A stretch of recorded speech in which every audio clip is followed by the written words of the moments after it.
Good morning students. हमने अभी तक जो देखा है उसको एक बार हम रिवाइज कर लेते हैं। हमने देखा resistance is equal to rho L upon A. हमने देखा कंडक्टेंस 1/r। और हमने देखा कंडक्टिविटी कापा 1/रेजिस्टिविटी। तो ये तीन चीज़ें हमने पिछले क्लास में देखी थी। अगर जो आप आज ही इसको देख रहे हो तो पहले आप जो पिछला वीडियो है वो ज़रूर देख लेना।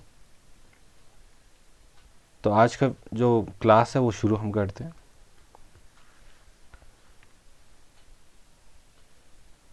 तो आज हम सबसे पहले पढ़ेंगे सेल कांस्टेंट के बारे में। सेल कांस्टेंट एक बिल्कुल ही नया टर्म है। हम इस चैप्टर में सेल्स के बारे में पढ़ रहे हैं। तो सेल का एक कांस्टेंट होता है, हर सेल का एक फिक्स नंबर होता है, उसको हम सेल कांस्टेंट कहते हैं, जिसको हम जी स्टार से शो करते हैं। तो सेल कांस्टेंट का हमारा फॉर्मूला है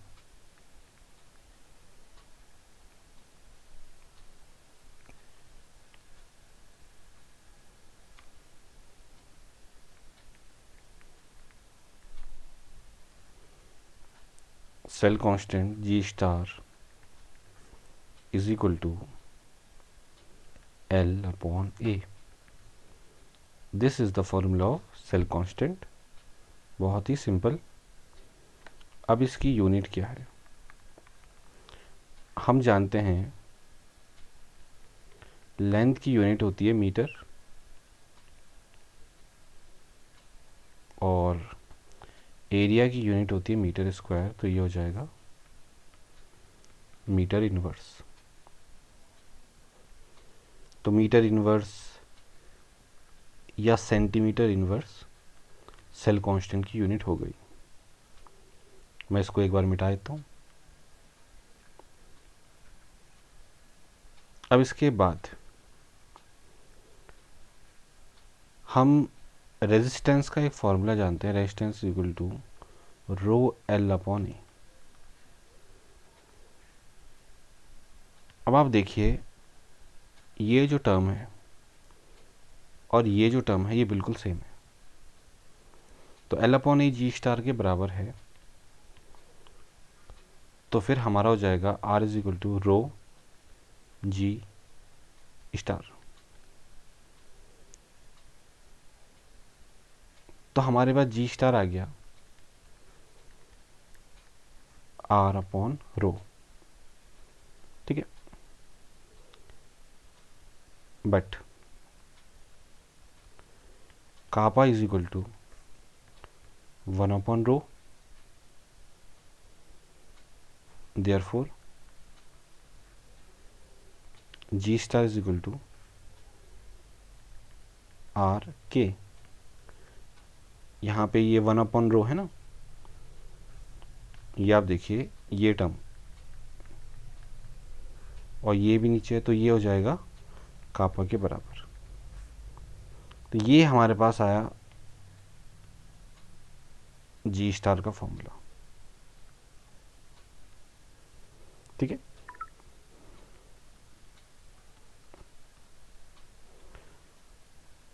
अब ये फॉर्मूला जो है ये हम इक्वेशन में यूज़ करेंगे। तो हमने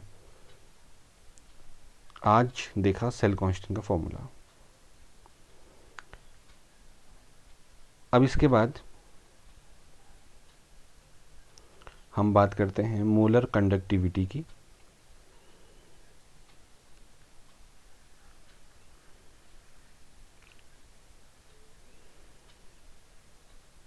मेरे पास पहले यहाँ पे हेडिंग डालते हैं, 5th हेडिंग है आज की। अभी तक की 5th हेडिंग मोलर कंडक्टिविटी, जिसको हम दिखाते हैं लैम्डा एम से। एम मतलब मोलर और ये जो आप देख रहे हो ट्रायंगल टाइप का ये हो गया कंडक्टिविटी। तो व्हाट इज मोलर कंडक्टिविटी, पहले इसका जो कंसेप्ट है वो हम समझते हैं। हमारे पास ये सॉल्यूशन है। एक सॉल्यूशन ये है, एक सॉल्यूशन ये है, तो इसकी अपनी कंडक्टिविटी होगी।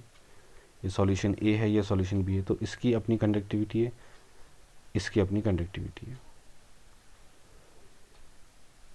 जैसे मान लीजिए ये इसमें हमने HCl डाला है और इस पर हमने डाला है एसिटिक एसिड, ठीक है। तो इसमें जब हम करंट पास कराएंगे तो इसमें करंट अपने लेवल पे पास होगा और इसमें करंट अपने लेवल पे पास होगा। तो कैसे हम करंट का मेज़रमेंट करते हैं उसको हम देखते हैं मोलर कंडक्टिविटी के साथ। तो हमने ये समझा मोलर कंडक्टिविटी, जो कंडक्टिविटी है वो अलग अलग सॉल्यूशन के लिए अलग अलग होती है। उसमें डिफरेंस आता है इलेक्ट्रोलाइट का। इलेक्ट्रोलाइट अलग अलग होते हैं और जिस वजह से उनके कैटायन का साइज़, एडाइन का साइज़ अलग अलग होता है, तो उसका असर कंडक्टिविटी पे पड़ता है।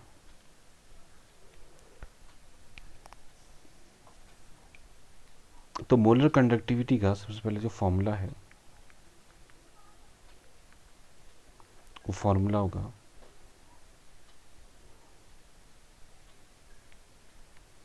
Lambda m is equal to k upon kappa upon C, ठीक है। अब यहाँ पे ये है कंडक्टिविटी,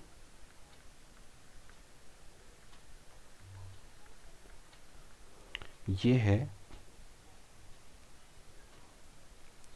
मोलर कंडक्टिविटी, और ये जो आप देख रहे हो ये है हमारे पास, this is concentration.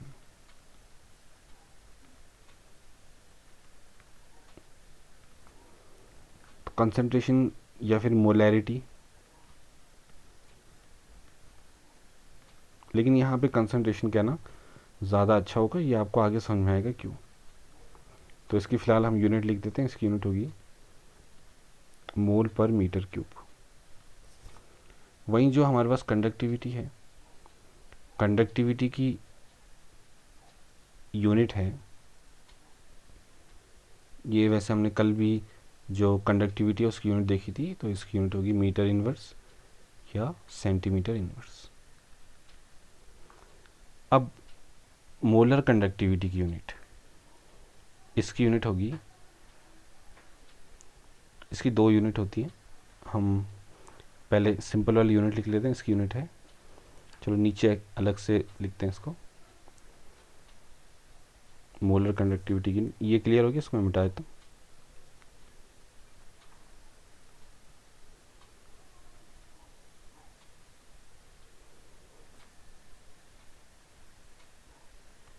Unit of molar conductivity, तो इसकी यूनिट है साइमन मीटर स्क्वायर पर मोल। साइमन मीटर स्क्वायर पर मोल। एक और यूनिट होती है इसकी साइमन सेंटीमीटर स्क्वायर पर मोल, ठीक है। अब यहाँ पे कुछ इम्पॉर्टेंट बातें हैं जो हमें ध्यान में रखनी है। जैसे ये जो फॉर्मूला है, ये फॉर्मूला कब यूज़ होगा? ये फॉर्मूला हम तब यूज़ करते हैं जब हम ये यूनिट पे काम कर रहे हैं।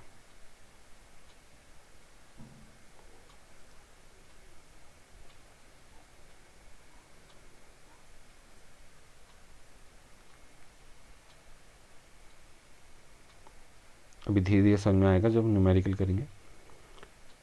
जब आप इस फॉर्मूले को लगाएंगे तो यूनिट ये होगी, लेकिन अगर जो आपने इस फॉर्मूले को लगाया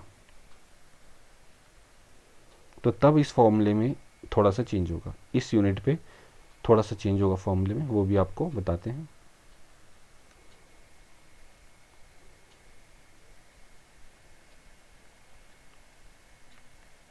सो molar conductivity equal to kappa upon C into 1000 होगा।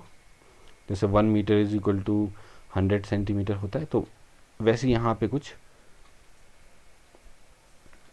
तो यहाँ पे ये आ जाएगा। अगर जो ये यूनिट हम यूज़ करेंगे, ये वाली यूनिट साइमन सेंटीमीटर स्क्वायर पर मोल अगर जो हम यूज़ करेंगे,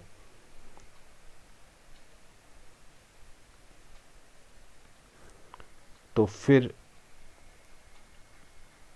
ये फॉर्मूला हम यूज़ करेंगे।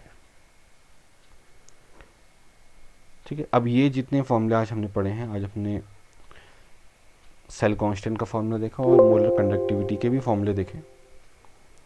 तो आज के लिए हम इतना ही करते हैं,